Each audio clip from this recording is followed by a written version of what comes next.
Assalamu alaikum my dear students. Today we have come up with your chapter number 4 from the prose section of your book, that is A Long Walk to Freedom, Nelson Rolihlahla Mandela. So we are going to read this chapter today and I'm going to start it. Take it. Let's get started with the introduction of the author. Actually, this part of the book you haven't given in your book. The part is an extract from the autobiography of Nelson Mandela.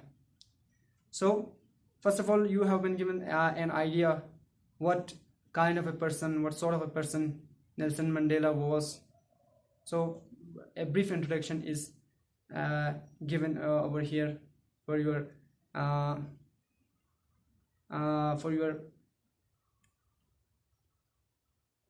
brief understanding of this personality, Nelson Mandela. Okay, Nelson Mandela was born on July 18, 1918 in Franschhoek, South Africa. He is a former president of South Africa, the first to be elected in a fully representative democratic election, who held office from 1994 to 1999. Mandela's African National Congress won 250 seats out of 400. Take it. So first of all, you have been given his when he was born. He was born on July 18, 1918 in Franschhoek, South Africa. He is a former president of South Africa. Earlier, he was president in his life, the first to be elected. He is one of the first persons to be elected in a fully representative democratic election, who held office from 1994 to 1999. 1994 से 1999 तक उसने office में काम किया. Mandela's African National Congress won 252 seats out of 400. उसने 252 seats जीते 400 seats में से उसका जो कांग्रेस पार्टी बना था उसने.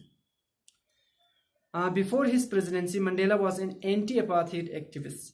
अब देखो एक्टिविस्ट कौन होता है? Is a person who works for a particular group, जो किसी खास ग्रुप के लिए काम करता है उसको कारकुन. तो वो एंटी अपार्थाइड था. What do you mean by what does this word apartheid mean, sir? Apartheid is the policy of racial separation, separation of people on the basis of race, color, ठीक है, religion, persecution, sort of persecution आप you कह सकते हो. This word is generally used in your history books, that Jews were persecuted by the European people, extra. So he was an anti-apartheid activist. He spent 27 years in prison as South African courts convicted him, charged him, okay, find him responsible on charges of sabotage. Sabotage क्या होता है? Someone who destroys the proper way of normal things, the way things go on, जिस तरह से चीज़ें चल रही होती हैं उसको रुकावट करते हैं, तो उसको कहते हैं sabotage कहते हैं. Charges of sabotage, sort of rebellion, rebel person की तरफ उसको क्या किया गया, उस पर इल्ज़ामात लगाया गया और उसको उसने क्या करा है, 27 years he spent in jail, prison में उसने गुजारा है. As well as other crimes committed while he pioneered resistance movement against apartheid. और उसके अलावा क्या हुआ था, उसके ऊपर दूसरे इल्ज़ाम थे जो उसने किए हुए थे जब वो पायनीड होता है, जब वो लीड कर रहा था, बानी था. Resistance movement against apartheid. Resistance क्या होता है, जो कि उर्दू में अगर या इस्लामिक पर्सपेक्टिव से देखा जाए तो मुकावमत कहते हैं. यानी शोविंग रेजिस्टेंस का मतलब होता है जैसे कि वाटर रेजिस्टेंस वॉच होता है, दूसरे की बात को ना मानना, when you don't give in, ठीक है, when you stick to your guns, जब आप अपने उसूलों पे वाक़ई रहते हैं, when you thought yourself to be true and you don't give in and you keep fighting on despite criticism and despite being present by others, as Mandela was held in prison for 27 years, still he keeps going on his way to the resistance. While he pioneered resistance movement against apartheid. Apartheid is the policy of the South African white peoples who discriminate peoples on the basis of their race. तो उसके खिलाफ ये काम करता है. He is currently A celebrated Elder statesman. ठीक है, currently he is a celebrated means famous, मशहूर.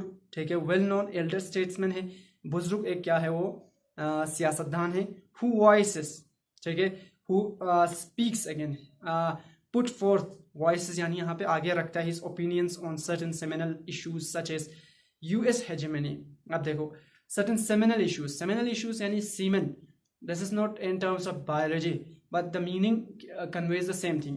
Germinative या innovative, which might be possibly responsible for substantial changes in your future, जो आपको आगे जाकर काम में आए. तो उन issues को बोलते हैं seminal, जिनसे और चीज़ें पैदा हो जाएंगी.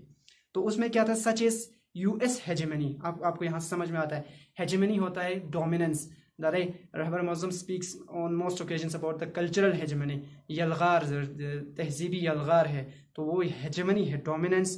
US hegemony की बात करता है, उनके issues के बारे में वो बात करता है, क्योंकि गुलामी में है. If you have heard about the Republic of Congo in South Africa, this is one of the most richest countries in the world in terms of mineral. Still, there are people who are below the poverty line. So what was going on? What is going on actually? It was actually imperially colonized by others, the Britishers, Western peoples. So इस तरह के dominance के खिलाफ वो बात करता है. In Africa, he is popularly known as Madiba. Apart from being a human rights activist, one who fights for the rights of the human beings, his primary commitments, his primary pledges, जो उसका वादा है, promises है, include fight against AIDS, जो AIDS, acquired immunodeficiency syndrome, इसके खिलाफ लड़ना भी उसके कमिटमेंट्स में से एक है. Mandela has received more than 100 awards over 40 years. 40 साल की ज़िंदगी में उसने क्या बहुत सारे सैकड़ों से ज़्यादा उसने अवार्ड्स जीते हैं. He is also the recipient of Nobel prize in 1993 and he was also given the Nobel Prize. So this was what we have been given an introduction about Nelson Mandela, how he spent his life. Showing resistance is not a joke, as Imam Khomeini rahmatullah alayhi says. ठीक है, revolutionizing the society is one of the most easiest things, but keep resisting on the path of revolution is the most difficult thing. वो सबसे मुश्किल है. इनकलाब लाना उर्दू में बोलें तो आसान है, उस पर स्टैंड करके खड़ा रहना मुश्किल है. यहीं पे हम सब का इम्तिहान है. तो as he was doing something against apartheid, so how much time he spent, कितना जिंदगी गुजारा उसने to come over all these problems. So one can think about how literature open your minds. Actually, I would like to tell you something about raise a question. I want to ask you a question. Why do we read literature at all? If you told me, ask me, I would like to give a one sentence answer. It is, literature is read because we want to expand the horizon of our thinking. हमारा जो thinking का जो horizon होता है उसको बढ़ाना है. If you actually look at a geographical space, अगर आप geographical area देखें तो हमें लगता है कि वहाँ से आगे horizon नहीं है, जब वो पहाड़ और ज़मीन मिल रहा है, लेकिन जब वहाँ पे चढ़ जाते हैं तो वहाँ से कुछ और नज़र और horizon आगे बढ़ जाता है. लेकिन हम क्या है, सोसाइटी देखें, हमारा बस गाँव नहीं है, हम हैं बस, हमारा पार्टी जो, हमारा स्कूल जो, हमारा घर जो, हमारा मोहल्ला जो, हमारा ख़ानदान जो, हमारा ईरान जो, हमारा पाकिस्तान जो, सब गया बेकार, किसी काम का नहीं होता है. जो इंसान ऊपर होता जाता है उसको सब ज़ीरो नज़र आता है. इसकी एक मिसाल खाना काबा है. खाना काबा निशानी है खुदा की, जिसमें जहाँ पहुँचता है तो कोई मुजतहिद, कोई आगा, कोई शेख, कोई वो होता ही नहीं है, लेकिन फिर भी मुसलमान पता नहीं क्या करते रहे. तो ये हो गया, इस तरह से आइडिया हो गया कि ये लिटरेचर क्या करता है. जब उसने इतनी ज़िंदगी गुजारी है तब जाकर प्रेसिडेंट बना, तो हमें क्या करना चाहिए आप खुद सोच सकते हैं. श्योर करने से कोई प्रॉब्लम सॉल्व नहीं होता है. Now you have been given the sort of a gist या an overview of the chapter. इस चैप्टर में हम क्या पढ़ेंगे इसके बारे में थोड़ा सा उसने ये ब्रीफ किया हुआ है in this part, the second part of the book over here in the pink color, highlighted in the pink color. तो यहाँ पे दिखाया गया है, देखो, apartheid is the discrimination or separation of people on the basis of race, caste and color. Race जात, caste यानी उसकी जात पात, color उनकी रंग और नस्ल की बुनियाद पर लोगों को अलग करना. Apartheid was Apartheid was legalized by the white people and used as a tool of colonial imperialism. अब देखो colonial imperialism, if you have read about it in 8th class, वहाँ पे लिखा हुआ है colonialism doesn't mean planting people from others, ठीक है, countries in someone else country, any other country. It is actually meaning as Machiavelli, one of the thinkers of Western thinkers, says that about Indians, that snatch everything from the Indians, हर चीज उनसे छीन लो, keep them Indian in only blood and color. उनका सिर्फ खून और रंग जो है वो इंडियन होना चाहिए, बाकी सब उनसे छीन लो. तो this is what colonialism means. अपना सिस्टम लागू करेंगे, सब कुछ उनका होगा, और हम सिर्फ नाम का, मगर मिसाल मुसलमान ले लें, तो ये होता है कॉलोनियल इंपेरियलिज्म. इंपेरियलिज्म होता है शहनशाहियत, साम्राज्यत. when in a foreign country dominates some other country, controls that country, some other country, तो उसको कहते हैं अंडर डेवलप्ड कंट्री, तो उसको कहते हैं इंपेरियलिज्म कहते हैं. तो कॉलोनियल इंपेरियलिज्म, तो ये बहुत ख़तरनाक तो तरीक़ा है इसको जो ये करते हैं. तो यहाँ पे देखो, apartheid was legalized by the white people and used as a tool of colonial imperialism. देखो, कॉलोनाइजेशन करना है, शहनशाहियत को बरकरार रखना है, be in the name of democracy, नाम उसका बदलता रहेगा लेकिन अंदर वही है. तो this extract has been taken, यहाँ पे पूरा एक्टिव पैसिव यूज़ किया गया है. ये एक्सट्रैक्ट लिया गया है from Nelson Mandela's autobiography long walk to freedom. Why, what do you mean by long walk to freedom? Aren't we free? क्या हम फ्री नहीं है?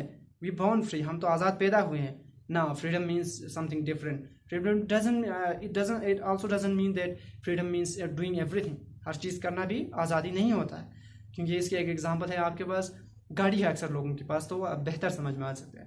80 स्पीड से गाड़ी चलता है, लेकिन वो बाजार में 80 स्पीड से नहीं चला सकता है, तो उसकी आज़ादी तो गई. लेकिन तब आपको कोई प्रॉब्लम नहीं होता, लोगों को कोई प्रॉब्लम नहीं है. लेकिन आप दीन की बात करें कि ये लागू होता है, वो होता है, कहते हैं जाओ शोर करा, बकवास करता है. लेकिन इंसान को यही इसलिए लिटरेचर पढ़ाया जाता है ताकि वो दिमाग उसका खुल जाए, ऊपर से थोड़ा खुल के देखे दुनिया को, क्या कह रहा है, क्या कर रहा है. तो यहाँ पे क्या हुआ, लॉन्ग वॉक टू फ्रीडम है. ही talks about freedom and operation, वो जुल्म की बात करता है, आज़ादी की बात करते हैं, ऑपरेशन जुल्म. मंडेला कॉल्स एपाथीड को वो क्या कहता है, an extra ordinary disaster, and freedom is a glorious human achievement. Now he is talking about two things, freedom and operation, जुल्म और आज़ादी. And he what does he call these two things? One is supposed to be the क्या कहा उसने, extraordinary disaster, human disaster है, और दूसरा है एन एक्सेलेंट अचीवमेंट या ग्लोरियस ह्यूमन अचीवमेंट, एक इंसानी शानदार कामयाबी है. In this lesson he talks about the system of government. Have you ever talk about system of government?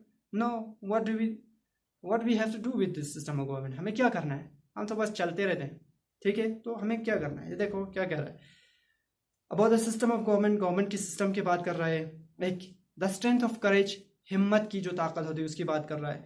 The power of love, मोहब्बत जो जिसको कहते हैं, जिसकी ताकत की बात कर रहे हैं. एंड द शेलोनेस ऑफ हेट्रेड, डेथलेसनेस, नफरत बहुत गहरा नहीं होता है, बहुत शेलो, जो जहाँ पे पानी कम गहरा होता है, ज्योग्राफी में पढ़ा होगा. तो शेलोनेस ऑफ हेट्रेड, नफरत की जो गहराई के उथलेपन की बात कर रहा है, उथलेपन उर्दू में कहते हैं.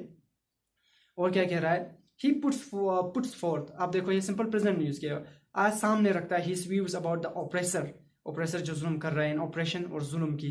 Freedom is similar to human dignity. Similar, अभी हमने आपको बोला कि जिसका क्या मतलब होता है कि जर्मिनल है या ओरिजिनेटिव है, जिससे दूसरी चीज़ें पैदा होती है, तो उसको कहते हैं freedom is similar to human dignity. इंसानी वक़ार के लिए सेमिनल है, जर्मिनेटिव है आज़ादी. आज़ादी के बगैर इंसान कुछ कर नहीं सकता है.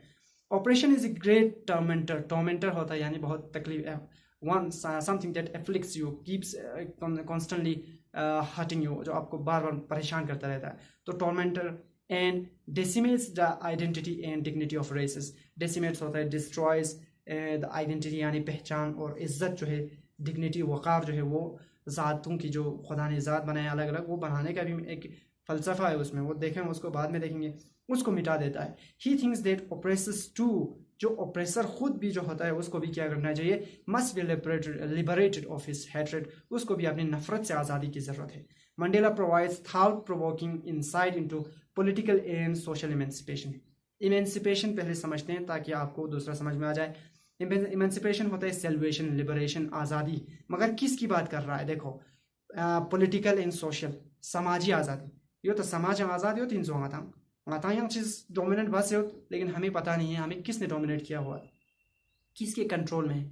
इंसान इस हर चीज़ में, जैसे कि अंदाज स्कूल के एग्जाम्पल दामद आयतुल्लाह मुतहरी के कहना है कि इंसान जो कुछ करता है उसके इल्म के हिसाब से करता है। अगर किसी आदमी को प्याज लगाए, आगे सामने टेबल पर जग में पानी रखा है, तो उसका हाथ बेजा उस तरफ बढ़ जाता है। इसी तरह आता तो हम किस वजह से किस चीज़ की तरफ जा रहे हैं, फैशन कर रहे हैं उसकी भी एक वजह होगी, आप ये कर रहे हैं उसकी भी एक वजह होगी, खा रहे हैं वजह होगी हर चीज़ की। तो इस तरह से इसने कहा कि थॉट प्रोवोकिंग। थॉट प्रोवोकिंग क्या होता है? थॉट हो गया इंसान का सोच, भड़काने वाली, इंसान को उकसाने वाली इसको कहते हैं, ठीक है। प्रोवोक करना होता है यानी तो आपको क्या करना होता है कि किसी चीज़ के लिए उभारना, गाची शिफिला प्रोवोक बात। जैसे कि मैं यहाँ से कुछ कह रहा हूँ तो आपके अंदर कुछ सोच पैदा होती है, मैं कुछ बुरा बात करूँ तो आपके अंदर कुछ सोच पैदा होता है, अच्छा करूँ तो आपके अंदर से सोच पैदा होता है। तो इंसाइट होता है deep and clear understanding into political. देखो, सियासी एंड सोशल इमेंसिपेशन कैसे हासिल होता है उस चीज़ की यह बहुत बात करता है इसमें। ही एक्सटेंसिवली, बहुत widely talks about the glory of freedom. Freedom की शान की बात करते हैं, इन इट इज़ रोल, और उसका जो किरदार है इन इमेंसिपेटिंग मैनकाइंड, और इंसानियत को निजात दिलाने में जो उसका रोल है इसकी बात कर रहे हैं। तो hope you have enjoyed this part of the introduction of this book. I have just made this video for the first time for class 10, so there might be some lapses. Hope you have enjoyed once again. Thank you for your kind attention. We will keep it up in the next videos, inshallah. Thank you. Khuda Hafiz.